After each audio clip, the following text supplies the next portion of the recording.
عمر 19 سال کی تھی، ان کی سگائی ہو چکی تھی بی بی سکینہ رضی اللہ تعالیٰ عنہا کے ساتھ جو امام علی مقام کی بیٹی تھیں۔ حضرت امام قاسم آئے، کہا چچا جان خاندان کے لوگ بھی جا چکے، چچا سارے جا چکے ہیں، مسلم بن عقیل کے شہزادے گئے، آپ کے وفادار ساتھی چلے گئے، جو جاتا ہے واپس پلٹتا نہیں، آپ مجھے اب اجازت دیں، اب میں گھر کا فرد ہوں۔ امام علی مقام نے اوپر سے نیچے دیکھا اور کہا میرے مرحوم بھائی حسن کی تم ایک ہی تو علامت بچے ہو، تمہیں دیکھ کر میں بھیا کی یاد کیا کرتا تھا، اے قاسم کیا تم بھی جاؤ گے؟ امام قاسم نے کہا چچا جان یہ کیسی بات ہے، کیا آپ نے سارے لوگوں کو شہادت کا جام دے دیا اور مجھے اس سے کیسے محروم کرتے ہیں؟ امام علی مقام نے امام قاسم کے ماتھے کو بوسہ دیا، ان کے ہاتھوں کو اپنے سینے پر رکھا اور کہا میں نے اپنے بھائی حسن کا غم اب تک نہیں بھولا، جاؤ قاسم اللہ تیری حفاظت کرے۔ امام قاسم آئے، اللہ اکبر، امام قاسم کی جواں مردی تو ایسی تھی، کیوں نہ ہو رسول اللہ کے گھر والا، وہ ایسا شہزادہ جو حسن مجتبیٰ کا لاڈلا تھا، گھوڑے پر سوار ہو کر جب آواز لگانے لگا یزیدیوں کو کوئی مقابل میں ہے، کوئی میرے سامنے آئے گا۔ عمرو بن سعد نے ایک مشہور و معروف پہلوان ازرق نام کا پہلوان اس سے کہا کہ جاؤ اس قاسم سے لڑو، اس نے کہا ہاں اس بچے سے مجھ جیسا پہلوان لڑے گا؟ کہا کہ میں پہلے اپنے 4 بیٹے ہیں ان میں سے کسی کو بھیجوں گا، وہ خود ہی کام تمام کر کے آ جائیں۔ اس پہلوان کے بڑے 4 بیٹے ہٹے کٹے لہیم و شہیم تھے، اس میں سے ایک بیٹے کو بھیجا امام قاسم کے سامنے۔ امام قاسم اللہ اکبر، وہ کربلا کا دولہا جس کی قوت دیکھیں آپ، 3 دن کی بھوک اور پیاس کے بعد تلوار ایسے چلاتا تھا جیسے ہواؤں میں بجلیاں کڑکتی ہوں، بجلیوں کی سی چمک پیدا ہوتی تھی۔ ایک وار تھا، ہم تو یہاں مرغوں کو ایک بار میں ذبح نہیں کر پاتے، امام قاسم بن حسن رضی اللہ تعالیٰ عنہ ایک ہی وار میں ازرق کے بیٹے کو فنا فی النار کیا۔ دوسرا بیٹا آیا، اس کو بیچ میں سے کاٹ دیا، تیسرا آیا، اس پر تلوار چلائی، چوتھا آیا، اس پر تلوار چلائی۔ 4 بیٹوں کو چند ہی منٹوں میں آپ نے صفایا کر دیا۔ ازرق یہ دیکھ کر کے پریشان ہوا، میرے 4 ہونہار پہلوان بیٹوں کو اس قاسم نے ادھیڑ کر رکھ دیا۔ وہ شیر کی طرح چنگھاڑتا ہوا میدان میں آیا اور کہا اے قاسم تو نے میرے 4 بیٹوں کے ساتھ برا سلوک کیا، اب میں تیرے ساتھ بہت برا سلوک کروں گا۔ اس کے بعد اس نے دیکھا امام قاسم کے ہاتھ میں اس کے بیٹے کی تلوار ہے، کیونکہ امام قاسم کی تلواریں کند تھیں، مڑ رہی تھیں۔ وہ جو ازرق پہلوان کے بیٹے کی تلوار تھی، قتل ہونے کے بعد آپ نے وہ اٹھا لیا تھا۔ اب ازرق نے پوچھا یہ میرے بیٹے کی تلوار ہے، تیرے پاس کیسے آئی؟ کہا تیرے بیٹے نے یادگار کے طور پر مجھے دیا ہے تاکہ اسی تلوار سے میں تیرا بھی خاتمہ کروں، تیری حیثیت میرے سامنے ایک مچھر سے زیادہ نہیں ہے۔ ازرق بپھر گیا اور چلانے لگا۔ اسی اثناء میں امام قاسم نے الحرب خدعۃ کے طور پر صرف اتنا کہا ازرق تیری پہلوانی کے جوہر ہم نے بہت سنے، تیرے کارنامے ہم نے بہت سنے، لیکن تجھے تو گھوڑے کی زین باندھنا بھی نہیں آتا، تو جس گھوڑے پر بیٹھا ہے اس کی نکیل تو دیکھ الٹی باندھا ہے۔ آپ نے اس کو توجہ مبذول کرانے کے لیے بولا یہ کسی پہلوان کی توہین ہے، جنگ کے میدان میں کسی سپہ سالار کو یہ کہنا کہ تجھے گھوڑے کی نکیل باندھنی نہیں آتی اس کی توہین ہے۔ ازرق نے جھک کر اپنے گھوڑے کی زین کیا دیکھی، آپ نے تلوار اٹھائی اور اس کی گردن پر ایسا مارا کہ سر اچھل کر گر گیا۔ عمرو بن سعد کو بڑا غصہ آیا کہ اس نے ہمارے پہلوانوں کا خاتمہ کرنے کی ٹھان لی ہے۔ اس کے بعد حکم دیا اے لوگوں تمہیں معلوم نہیں یہ علی کا شیر ہے، یہ فاطمہ کا گھر کا دلارا ہے، اس کے ساتھ اکیلے نہ جاؤ۔ اب اس کے ساتھ پورا جملہ جتھا مل کر کے حملہ کرے، حتیٰ کہ یہ کتوں کا جتھا آیا، تقریباً 25 لوگ امام قاسم کے ارد گرد منڈلانے لگے، کوئی تیر ادھر سے مارتا کوئی ادھر سے مارتا، تلواروں سے ایک فاطمہ کا لاڈلا کتنوں کا مقابلہ کرے گا؟ تنہا علی کا لال خاروں میں گھر گیا، وہ گل ازار فاطمہ کانٹوں میں گھر گیا۔ اور اس کے بعد امام قاسم ابن حسن رضی اللہ تعالیٰ عنہ کو ان ظالموں نے اتنا زخم دیا کہ ان کے سر میں نیزے مارے، ان کے سینے پہ نیزے مارے، پیچھے پیٹھ پر نیزے مارے، جسم کا کوئی حصہ نہیں چھوڑا جہاں تیر نہ مارے ہو۔ امام علی مقام امام قاسم رضی اللہ تعالیٰ عنہ کے ہاتھ سے تلواریں چھوٹ گئیں، اب دم جاتا رہا، گھوڑے پر ہی آپ نے اپنی گردن لڑکا دی، اور اتنی ہے روایت کہ سارے شہزادے گر کر انتقال کر گئے، لیکن امام قاسم بن حسن رضی اللہ تعالیٰ عنہ گھوڑے پر ہی رہے، یہاں تک کہ لوگوں نے ڈر کر کے آپ کے جسم کے ساتھ بڑی بدتمیزیاں کی۔ امام حسین ابن علی دوڑتے ہوئے آئے، کہا اے ظالمو ہٹ جاؤ، میرا قاسم گھوڑے سے میرے بغیر نہیں اترے گا، وہ نہیں اترے گا۔ امام حسین آئے، امام قاسم کو گھوڑے سے اتار لیا، دیکھا تو نیچے سلانے کی تک جگہ نہیں تھی کہ تیر اتنے لگے ہوئے تھے، جسم کو اتنے تیر ہیں کہ سونے کے لیے جگہ بھی نہیں تھی۔ سر امام حسین نے اپنی گود میں لیا، امام قاسم مسکرائے اور پھر اپنی روح قبض انصری سے ان کی روح نکل گئی اور جان آفریں کے سپرد کیا۔ انا للہ و انا الیہ راجعون۔ امام قاسم کی موت کا غم، ان کی شہادت کا غم حسین ابن علی کو بے چین کر گیا۔ یہ اتنا بڑا لاشا اٹھا کر کے لاتے تھے۔ امام حسین کی عمر اس وقت 56 سال کی تھی۔ 56 سال کی عمر میں یہ شہزادوں کا بوجھ اٹھا کر لانا، اور خیمے کے پاس جگہ جگہ شہزادے جمع ہیں، علی کے بیٹوں کی لاشیں ہیں، اور امام حسن کے بیٹوں کی لاشیں، مسلم بن عقیل کے بیٹوں کی لاشیں سب جمع ہیں، اور امام حسین کو قبر کھودنے کا تک موقع نہیں مل رہا ہے۔ جنگ اتنی گھمسان کی چل رہی ہے، یہاں تک کہ لوگوں نے آپ کی مدد میں آپ کے لاشوں کے ساتھ کوئی اٹھانے کو تیار نہیں تھا، نماز پڑھنے کا کوئی وہاں انتظام نہیں تھا۔ امام حسین ابن علی رضی اللہ تعالیٰ خیمے میں تھے، اب دیکھا کہ امام قاسم جا چکے، تو رسول کریم صلی اللہ تعالیٰ علیہ وسلم کے خاندان کا وہ ہونہار شہزادہ، اللہ اللہ، فاطمہ کے گھر میں، ظاہر سی بات ہے شباہت رسول اللہ کی کیسے نہیں آئے گی۔ امام حسین کے بیٹے امام علی اکبر، جن کے متعلق پورا مدینہ کہتا تھا، جو صحابہ نے رسول کو دیکھا تھا، علی اکبر کی شباہت، چہرہ پورا رسول پاک سے ملتا جلتا تھا۔ جو دیکھتا تھا علی اکبر کو کہتا تھا ہذا شبہ رسول اللہ، یہ رسول اللہ کا عکس لے کر کے آیا ہے۔ وہ حضور پاک صلی اللہ علیہ وسلم کے شبیہ تھے، خلقاً و خلقاً و منطقاً، کہا گیا ہے اخلاق میں بھی، سیرت میں بھی، اور گفتگو کرنے میں بھی۔ علی اکبر کی عمر اس وقت 18 سال کی تھی۔ 18 سال کی عمر کے بچے، ذرا توجہ دو، 18 سال کی عمر میں تم تو یہ سوچتے ہو کہ ہماری عیاشی کے دن ہیں، ہمارے گل کھلانے کے دن ہیں، آج ہم گناہوں کے اڈوں پر جا کر اپنی عمر کو اس طرح برباد کرتے ہیں۔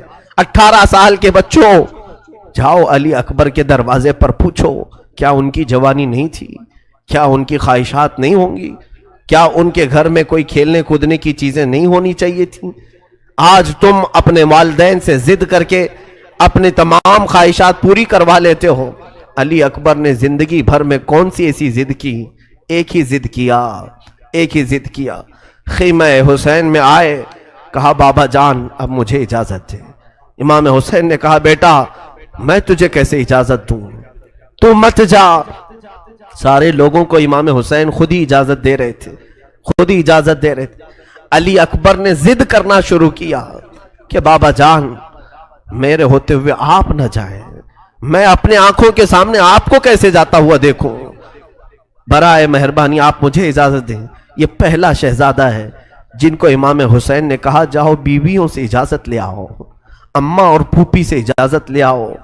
علی اکبر گئے اپنی سگی پھوپھی سیدہ زینب کے خیمے میں، اور ان کی ماں تھیں حسین ابن علی کی زوجہ محترمہ، اور چھوٹی سی بہن بھی تھی سکینہ۔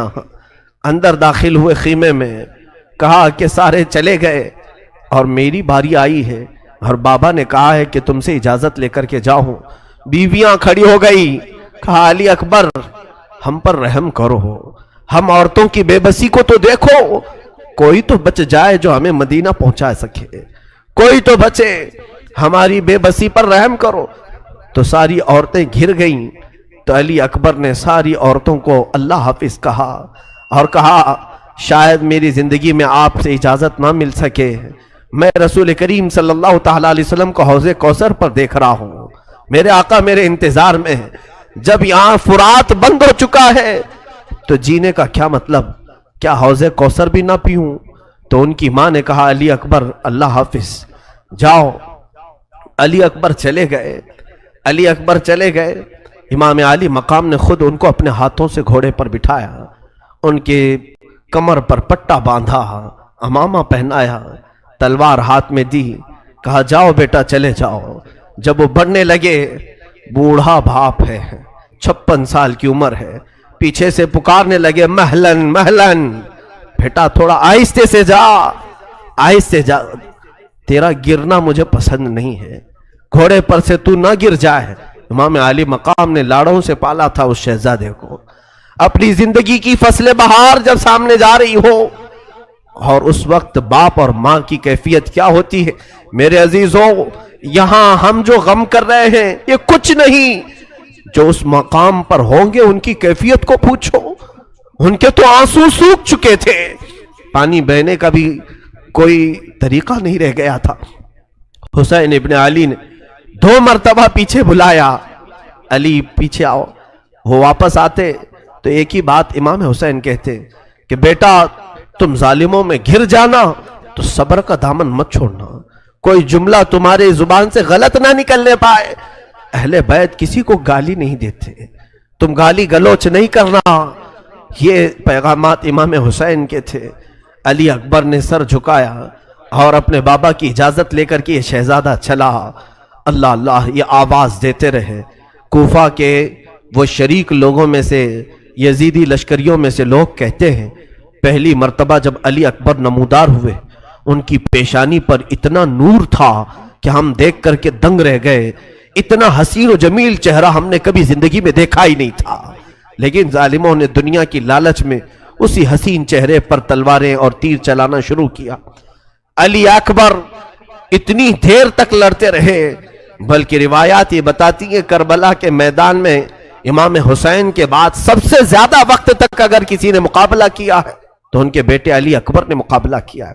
سیدنا علی اکبر اتنی دیر تک لڑتے رہے، ادھر ان کی ماں حسین ابن علی کی زوجہ حضور پاک صلی اللہ تعالی علیہ وسلم کے خاندان کی بہو ہیں، اپنے گھر میں اندر بیٹھی اور ان کے پاس ایک جبہ تھا، رسول کریم صلی اللہ تعالی علیہ وسلم کی امانت ہے، وہ پکڑ کر کے دعائیں کر رہی تھی، پتہ نہیں وہ خیمے میں بیٹھ کر دعاؤں میں مصروف تھیں۔ جب علی اکبر دوپہر کے وقت لڑتے رہے، کئی لوگوں کو موت کے گھاٹ اتارا، لوگوں نے آپ کو اس قدر دوڑایا وہاں پر گھوڑوں کو کہ آپ شدت پیاس سے بلبلانے لگے، زخموں سے چور تھے، پیشانی پوری لہو لہان تھی، حتیٰ کہ کتابیں لکھتی ہیں کہ آپ کے آنکھوں سے بھی خون جاری تھا، ناک پھٹ چکی تھی اور ناک سے خون جاری تھا، وہ ہم شبیہ رسول کا چہرہ خون میں گرا ہوا تھا۔ لیکن بیچ میں ایک مقام ایسا آیا کہ حسین کا کوئی شہزادہ واپس تو نہیں آیا، علی اکبر گھوڑا دوڑاتے ہوئے واپس آئے، خیمے کے قریب آ کر کھڑے ہو گئے، کہا یا بتا ہے ابا۔ حسین ابن علی خیمے سے دوڑ پڑے، علی اکبر کو دیکھا، تنابیں پکڑ لیں اور ان کی رکاب کو تھام لیا، بوسے دیے، خون صاف کیا، کہا بیٹا کیسے آنا ہوا؟ کہا العطش، پیاس کی شدت نے مجھے پھر دوبارہ یہاں لایا ہے، پیاس کی شدت ہے، 3 دن کا پیاسا پانی نہ مانگے تو کیا مانگے۔ حسین ابن علی رضی اللہ تعالیٰ گھوڑے کی رکاب پکڑ کر کھڑے ہیں، اسی اثنا میں بی بی زینب نے شہر بانو کو دیکھا کہ یہ دعاؤں میں مصروف ہیں، پوچھا بی بی کیا دعا کر رہی ہو؟ کہا رسول اللہ کا جبہ ہے، میں نے سنا ہے اس کو پکڑ کر دعا کریں تو کبھی رد نہیں ہوتی، میں نے اللہ کی بارگاہ میں یہ دعا کی ہے، اے مالک و مولا، تو نے یوسف کو یعقوب کے پاس لوٹایا تھا برسوں بعد، ایک بار میرے علی اکبر کو میری طرف ایک بار لوٹا دے۔ زینب نے کہا بی بی تیری دعا قبول ہوئی، جا دیکھ خیمے کے باہر تیرا جوان بیٹا علی اکبر کھڑا ہے۔ بی بی باہر آئی، دیکھ کر فرط محبت سے چیخ پڑی، اے مولا تو کتنی جلدی دعائیں سنتا ہے، اے بار الہ تو کتنی جلدی دعائیں سنتا ہے۔ علی اکبر واپس خیمے کے پاس آئے، ماں کو پکارا اور کہا مجھے پیاس ستا رہی ہے۔ حضرت بی بی شہر بانو کہتی ہیں اندر دوڑتی گئی. پورے کربلا میں دردناک منظر ہے. کہتی ہیں جو مشکیزہ تھا اٹھا کر بار بار جھٹکتی تھی, ایک بوند تو پانی مل جائے. وہ سوکھے مشکیزے کو جھٹکتی رہ گئی, ایک بوند بھی پانی اس سے نہ نکلا. پھر رکھتی تھی. منظر وہی یاد آتا ہے. ایک بار بی بی ہاجرہ اپنے بیٹے اسماعیل کے لیے دوڑ لگائی تھی صفا اور مروہ کے بیچ. یہاں حسین کی زوجہ 6 سے 7 مرتبہ مشکیزہ اٹھاتی تھی, جھٹکتی تھی, پھر رکھتی تھی, پھر اطمینان نہیں ہوتا, پھر اٹھاتی, جھٹکتی, شاید کچھ پانی نکل جائے. جب کچھ پانی نہ نکلا تو امام حسین نے اپنی انگلی, شہادت کی انگلی, علی اکبر کے منہ میں دی. کہا جب میں بچپن میں پیاسا ہوتا میرے آقا مجھے اسی طرح سے اپنی زبان دیتے تھے اور انگلی اپنے منہ میں رکھتے تھے. بیٹا تو میری انگلی چوس لے, تیری پیاس ختم ہو جائے گی. جوان علی اکبر نے مولا حسین کی انگشت مبارکہ کو چوما اور اس کے بعد پھر واپس پلٹ گئے. یہ حسین کے بیٹے کا آخری دیدار تھا, وہ آخری سلام تھا. بیویاں رخصت کر گئیں اور اس کے بعد یہ علی کا لال, یہ شہزادہ حسین لڑتے ہوئے بھڑ گیا. اب انہوں نے دیکھا کہ موت میری بہت قریب ہے. یزیدیوں کو للکارتے ہوئے ان کے صفوں میں گھس گئے. صفیں درہم برہم ہوئی, لیکن جیسی ہی صفوں میں اندر داخل ہوئے عمرو بن سعد نے گھیرا لگایا اور کئی لوگوں کو گھیر کر کے حملہ کرنے کا حکم دیا. علی اکبر کو گھوڑے سے اتارا گیا اور ان کے جسم کے ساتھ مسلح کیا گیا. امام علی اکبر کی ناک کو کاٹا گیا, ان کے کان کو کاٹا گیا, ان کے ہونٹ کاٹے گئے, ان کی انگلیاں الگ کی گئیں. حسین کے شہزادے کے ٹکڑے ٹکڑے ہو گئے. لیکن میرے عزیزوں, 1000 ٹکڑے ہو جائے قرآن پھر بھی گواہی دیتا ہے, خبردار انہیں مردہ نہ کہنا. اللہ کی راہ میں مارے گئے ہیں, وہ زندہ ہیں. علی اکبر کو اٹھا کر میدان کربلا میں جیسی پھینکا گیا, حسین ابن علی دوڑتے ہوئے آ رہے تھے اور اپنے جبے کو سنبھالتے ہوئے کہ ہائے میرا علی, ہائے میرا علی اکبر. لیکن اسی اسنا میں روایت یہ بتاتی ہے گھوڑوں کا ایک جھنڈ آیا جو امام حسین کے سامنے سے گزرتے ہوئے ان کے جوان بیٹے کی لاش کو رونتے ہوئے چلے گئے, یہاں تک کہ لاش اٹھانے تک نہیں دیا. علی اکبر کی لاش کو گھوڑوں نے رون دیا. حسین ابن علی واپس چلے آئے, خیمے میں چلے آئے.